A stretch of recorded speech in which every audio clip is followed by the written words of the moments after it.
Good morning, everyone. We're going to examine a little sub-issue from the prior video about the Acts 10 experience of Peter in an ecstasy. And then in the middle of that ecstasy, he's having doubts about whether what the vision is telling him is true. And then in my reading of Reina Valera in Spanish, it shows that the next thing that happens that gets him out of this trance is there's a knock at the door. Somebody wrote me, and we'll see his comment, is he thought the Reina Valera said something that didn't mention that sequence. And he therefore concluded that what got Peter out of the trance was the sheet being taken away. And you'll think that's an insignificant point, but the sheet being taken away would have been by the vision. Whoever's behind the vision would have taken that sheet away, and that would take him out of a trance.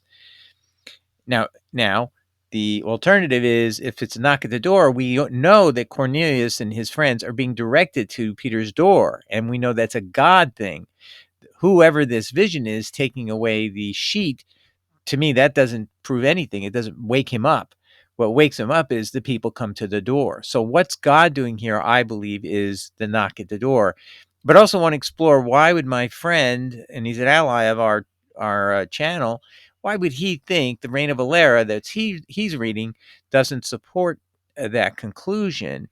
And I'm going to show you the Reina Valera of 1569 is correct, but the Reina Valera of the 2011 era deletes something very significant.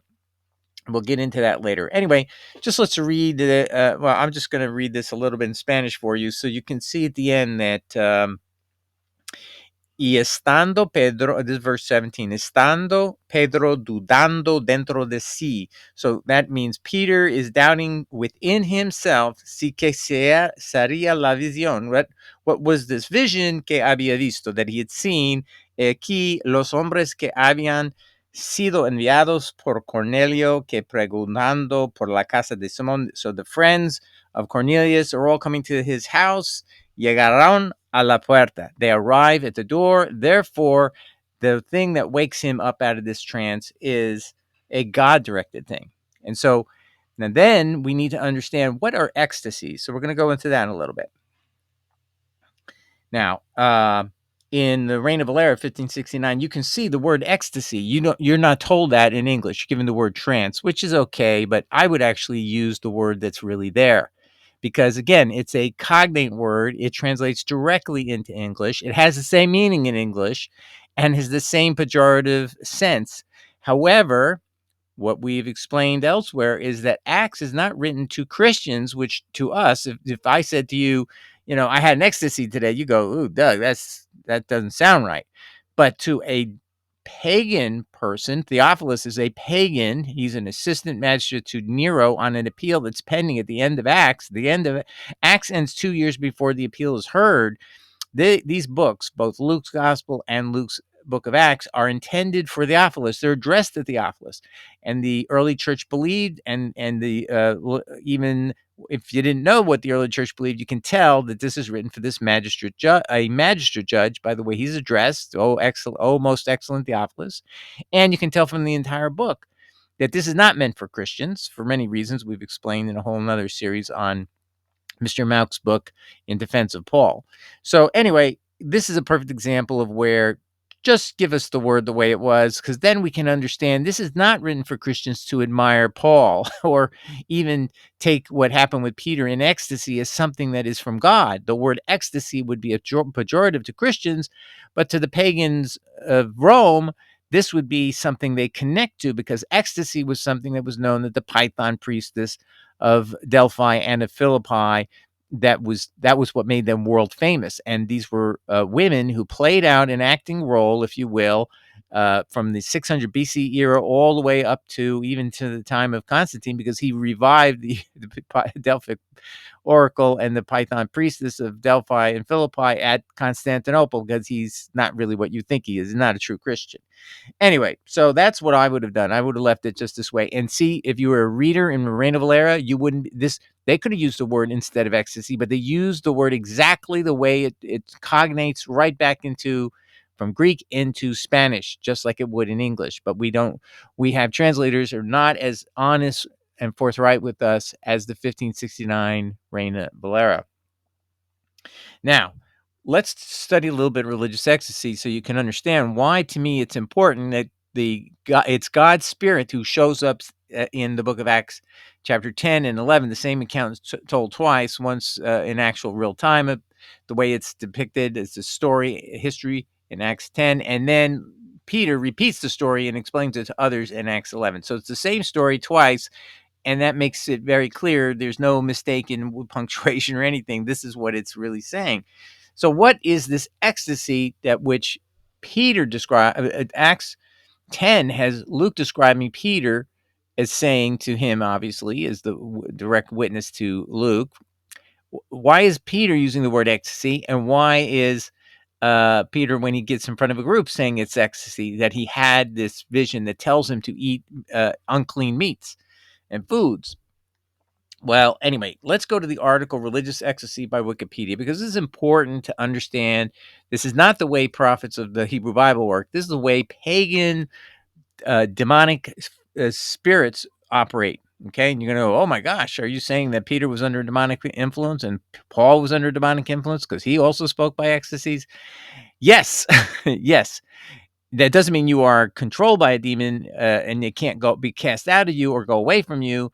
But it does mean that somehow you got connected or contacted a demonic spirit. Now, in Paul's case, we know in Acts 16, he meets the Python priestess of Delphi, the number one most influential demonic spirit of the ancient world, and had been an institution from 600 to BC to, like I said, 340, 330 uh, AD, okay, because of Constantine's revival of her. But this was a role that was played out by many different women who have no name other than they're the priestess of Delphi or the priestess of Philippi. Okay, so there is contact within Christianity to these type of people, and so Luke is exploiting this to his advantage to win this appeal before a pagan. So this is going to sound like we're in league with these spirits, but actually a Christian can see that Peter is not going along with this ecstasy that he's having, and then rejects it, and then God intervenes, is what I'm contending, and I want to make that proof here in this episode. So let's look at what religious ecstasy is defined at in Wikipedia. Religious ecstasy is a type of altered state of consciousness characterized by greatly reduced external awareness and reportedly expanded interior mental and spiritual awareness, frequently accompanied by visions and emotional and sometimes physical euphoria. Please remember that. Physical euphoria. And in the case of the Python priestess, she would just writhe on the floor and mumble and murmur, and you couldn't understand what she's saying. Her body would twist and all kinds of things. And people who have and she would she would speak in what was, you would say in a Christian service would be called tongues, but it was called glossalia, this talk that's unintelligible, that only in the case of the Python priestess, there would be a priest who would then the Python priestess, by the way, as an institution, was paid money to give prophecies, but she never speaks in audible terms, only mumbles and murmurs and glossalia. And then a priest at the temple of Delphi or at Philippi has to then translate for a fee. They get paid money, and they have a patron who says, I want to get a prophecy about X, Y, and Z. And then they get it by this murmuring, ecstatic speech. And then the priest translates it, writes it on a piece of paper, rolls it up, and hands it to the guy. The guy has to pay money for it. And that's how it operated. It was a very big moneymaker for each of these cities, Delphi and Philippi, to have this kind of person in their city that everybody all over Europe would go. And many of the prophecies would be considered like, we're going to change, our army's going to move from here to there because of what she says. It's amazing how influential this institution was. But we're going to see the Bible doesn't have this story other than for pagan prophets, pagans. In the story of Elijah and the ecstatic prophets of Baal on Mount Carmel is a comment made in a book over here to the right, Marty Nisanin in his book, Ancient Prophecy, Near Eastern Biblical and Greek Perspectives. Very high-level academic religious studies person. And then he mentions in Greek sources the divine possession of the Delphic oracle is taken for granted. Delphic Pythia priestess, and is taken for granted. And that is the same priestess whom Paul meets in Acts 16, verse 16. She endorses his way, quote, way of salvation. She gets all the people to follow Paul. She never endorses Jesus. She endorses Paul's way of salvation for many, many days. And then Paul gets annoyed, probably because he realizes that why am I being endorsed by a demon? People are going to start questioning my doctrine. So he cast the demon out of her in Jesus' name. But that also means he's in contact with her. And she's this woman who only does everything by ecstasy. Ecstasy is all she does. And that's how he came in contact with it. But I'm going to show you he probably came into contact it much, much earlier. And you're going to be alarmed why I can prove that. And it's not a good thing. But let's read 1 Kings 18 a little bit so we can understand what ecstasy can mean. It can also be physical euphoria, physical frenzy, if you will. And listen to this, verse 18. I have not made trouble for Israel, Elijah replied, but you and your father's family have. You have abandoned the Lord's commands and have followed the Baals. So again, in bigger context, I've been making a point about apostasy, and that's what Elijah's pointing out. The people have become apostate. They have abandoned the Lord's commands, whether in whole or part. And they're now apostates, and now they're following the Baals. So do you see? This is how apostasy is understood and is condemned. Now summon the people from all over Israel to meet me on Mount Carmel, and bring the 450 prophets of Baal and the 400 prophets of Asherah who eat at Jezebel's table. By the way, Jezebel will be mentioned again in Revelation 2, which will be important in this series we're doing on Romans 14 later, when we get to the issue of eating meat sacrificed to idols. So just put a pin in it and remember that. Verse 25, Elijah said to the prophets of Baal, choose one of the bulls and prepare it first, since there are so many of you. Call on the name of your God, but do not light the fire. So they took the bull given them and prepared it. So in other words, he's going to have this bull consumed by the fire of the Lord. He's going to call it down from heaven, but he's going to give these prophets of Baal all the time possible to call on their God to do the same thing first, and they can't do it. You'll see. Then they called on the name of Baal, these Baal prophets. From morning till noon, Baal, answer us, they shouted, but there was no response. No one answered, and they danced around the altar they had made. So here they're going into a frenzy. They're starting to have physical euphoria, if you will. At noon, Elijah began to taunt them. Shout louder, he said. Surely he is a god. Perhaps he is deep in thought or busy or traveling. Maybe he's sleeping and must be awakened. So they shouted louder and slashed themselves with swords and spears, as was their custom, until their blood flowed. Midday passed, and they continued their frantic prophesying until the time for evening sacrifice. But there was no response. No one answered. No one paid attention. They're now in total frenzy. They are in ecstasy. All right. So, and I've told you the end of the story is nothing happens for them. Then Elijah steps up and goes, God, take this and destroy. And he first has all the water soaking all the cow, the meat of the cow. However much water was there, it had no effect. God was able to take it and destroy it by fire. So that's how you connect the word ecstasy in Acts 10, verse 10, to religious ecstasy.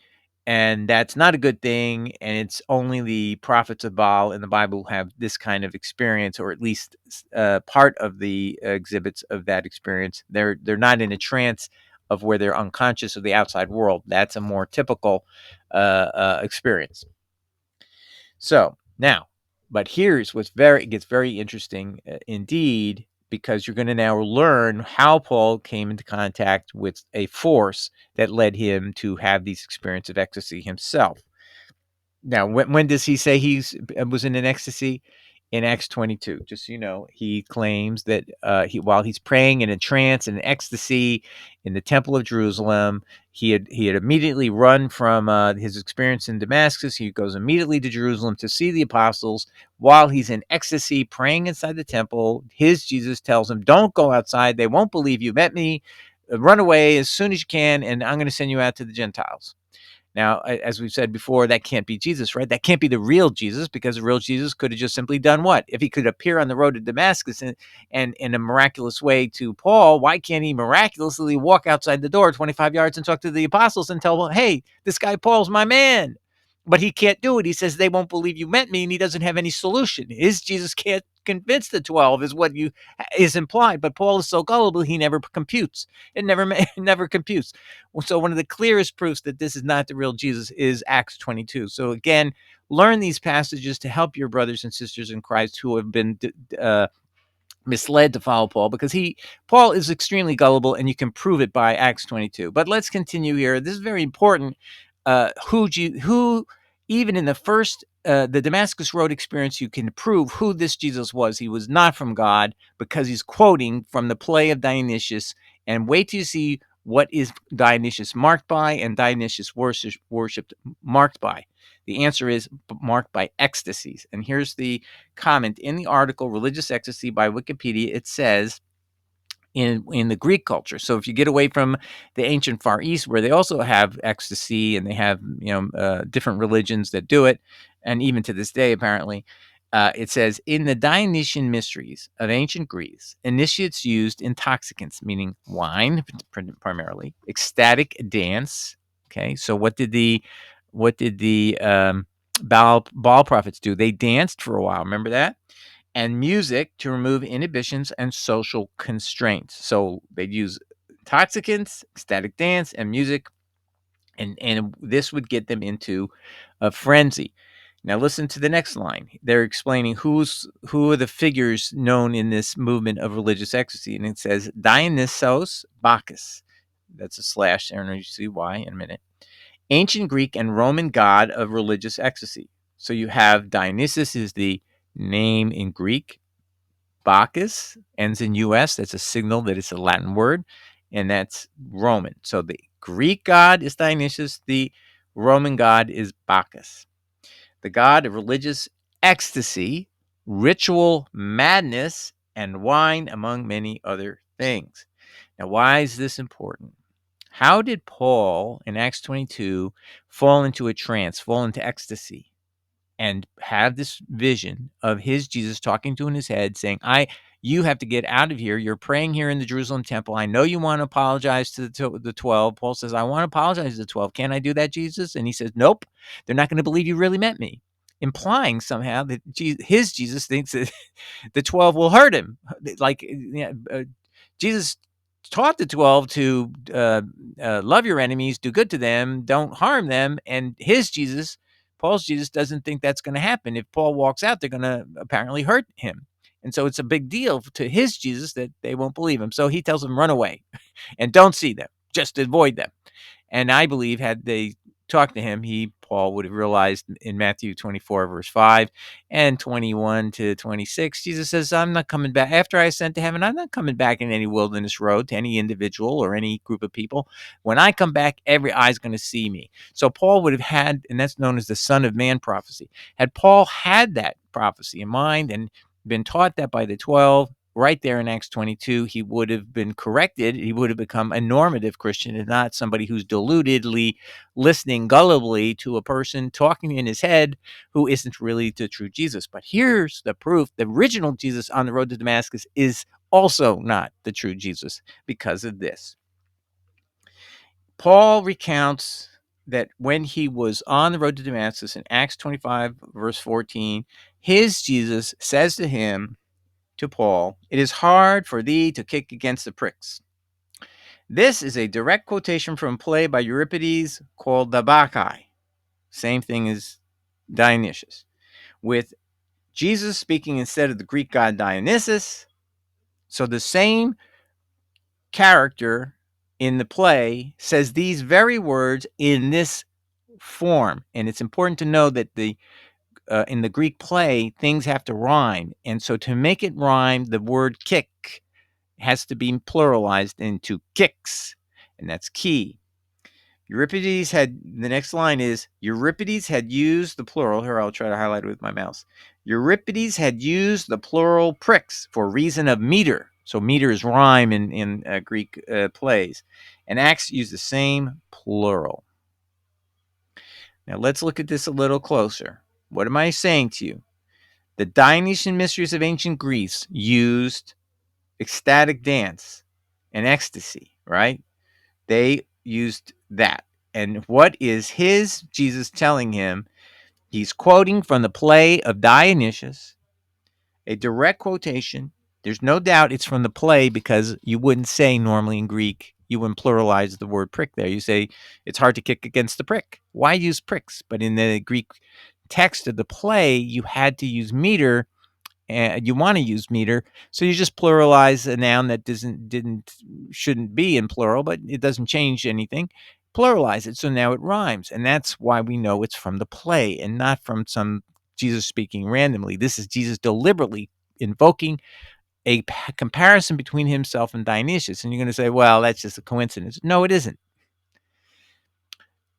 This is a very good point by a religious scholar. Uta Ranke Einemann says, in Putting Away Childish Things, at page 1995 book, there it's a picture of it on the left, page 163, it says here, and this is a commentator quoting it, the really strange thing is that with both Jesus and Euripides, we have the same, quote, familiar quotation and the same situation. In both cases, there is a conversation between a persecuted God, Jesus is the way Paul is depicting it is this is the Jesus of Nazareth, right? He's being persecuted by someone. Who is that? By Paul. And when Paul is confronted, he's the persecutor of Jesus. So you have the persecuted God and his persecutor. Now wait till you see this. The line that's delivered here has an identical parallel to the play. Identical. In the Bacchae, that play I mentioned, the persecuted God is Dionysus, the one who has ecstasies and that kind of thing.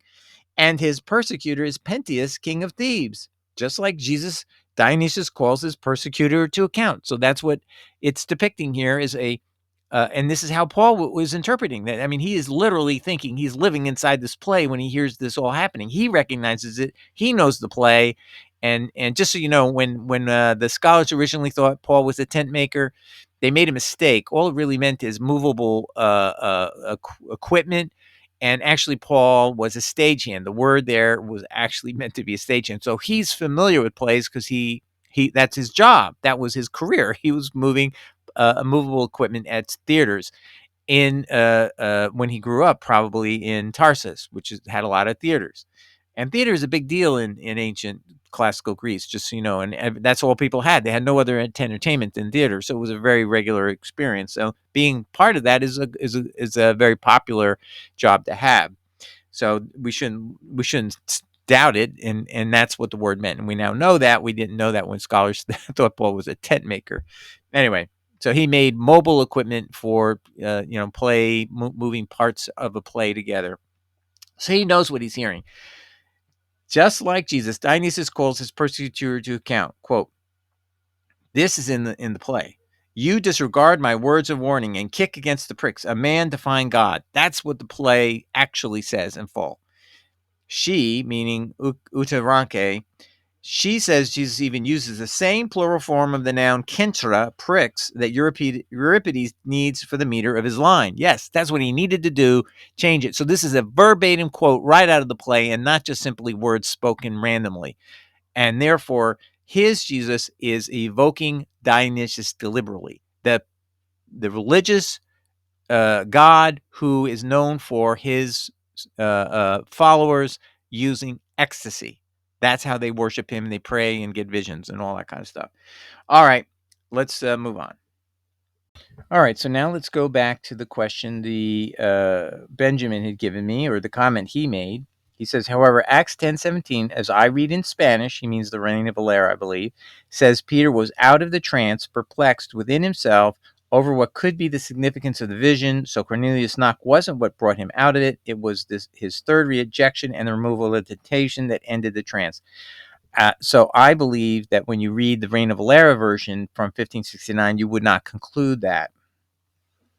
And here's the Reign of Valera 1569, and you can do the same thing I do. If you want to speed things up, you just take out translate.google.com, but literally copy in on the left side where it says Spanish, you change it to Spanish, put in Reign of Valera there, and then it'll just automatically translate, and you'll see it says, and while Peter was doubting within himself what was the vision that he'd seen, behold, the man who had been sent by Cornelius, who asking for Simon's house, came to the door.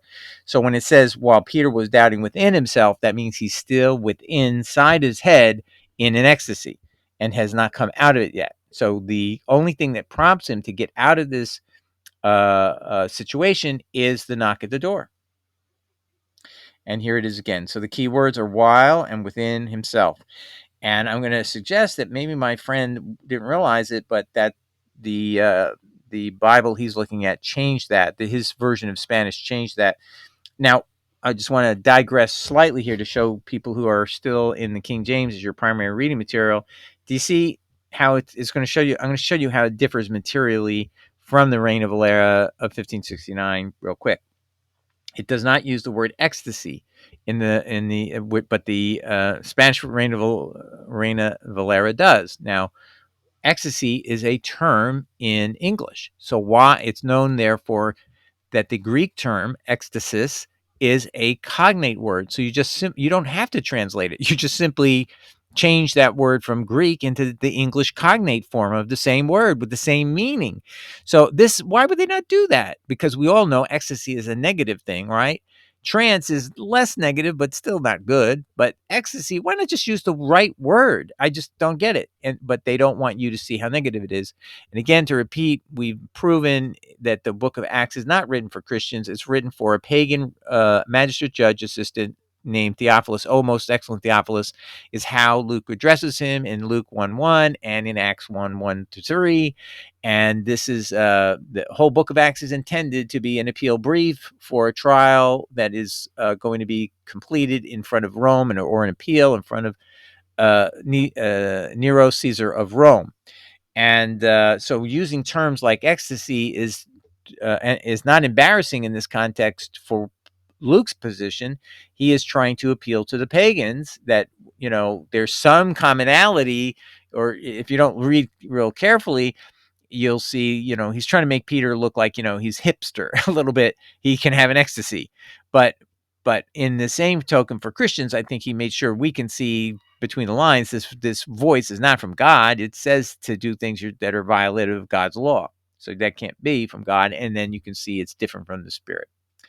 But so I'm just making a point. 1611 KJV, not accurate. And now you're going to see where it literally removes words. Do you see here? This is the King James Version of verse 17. Now, while Peter doubted in himself, well, it's within himself. They've changed the word.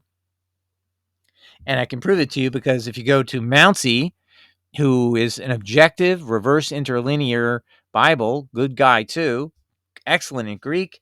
And what does it say? Perplexed within himself, not in himself. Right? Go back to the King James. Is this correct? Now, well, Peter doubted in himself? No, it has to be he was perplexed within himself. And that makes a big difference.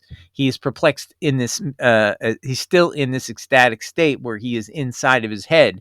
And so he's perplexed within himself and not in himself. If you read this, he's doubted in himself, like he doubts himself. That's misleading. That's not what he's saying. He's doubting within himself the truth of this voice that's been talking to him. And so what caused my friend maybe to believe that the knock on the door didn't do it?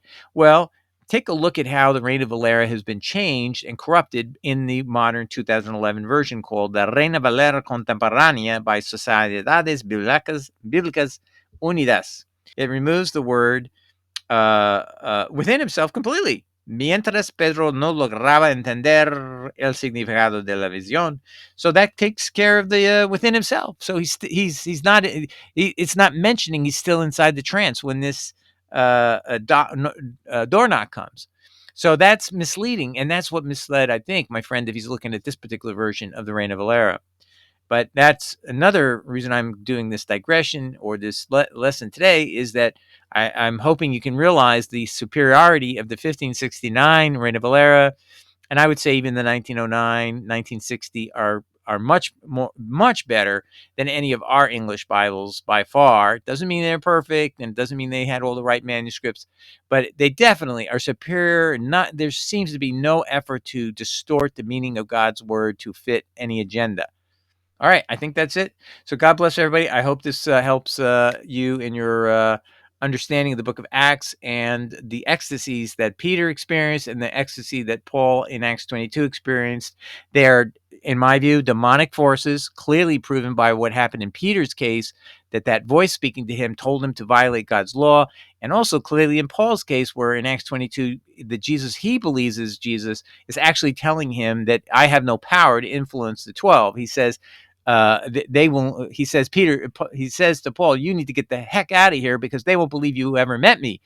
Well, that means this Jesus he met in his vision and in his head in this ecstasy could not be the real Jesus, because the real Jesus can always convince the 12. All he's got to do is walk outside and talk to them, just like he talked to Paul on the road to Damascus, if that's conceivable that Jesus could come back before the ascension, after the ascension, before he said in Matthew 24 verse 5 and 20 and 17 to 24 that he's not coming back in a private place on a road or anything like that. When he returns, every eye will see him. So technically he would never do that, but theoretically, if it were true that Paul met Jesus on the road to Damascus in a miraculous way, with other people being able to hear the voice but not understand the voice, and see the light but not see a person in the light, if there's other people experiencing the same thing Paul's experiencing, it was a real thing. Why couldn't Jesus have done that again just a week later? It took him a week to walk from Damascus of Antioch or Damascus to Jerusalem. Why couldn't Jesus do it again to convince the 12? Because it's not the real Jesus. So we can then conclude ecstasies are from demons, the demon who Paul thought was Jesus, and the demon who was telling in a vision Peter to eat meat that had been unclean, and that cannot be from God. That's apostasy, right? Okay. God bless everybody. Take care. Ciao. Bye.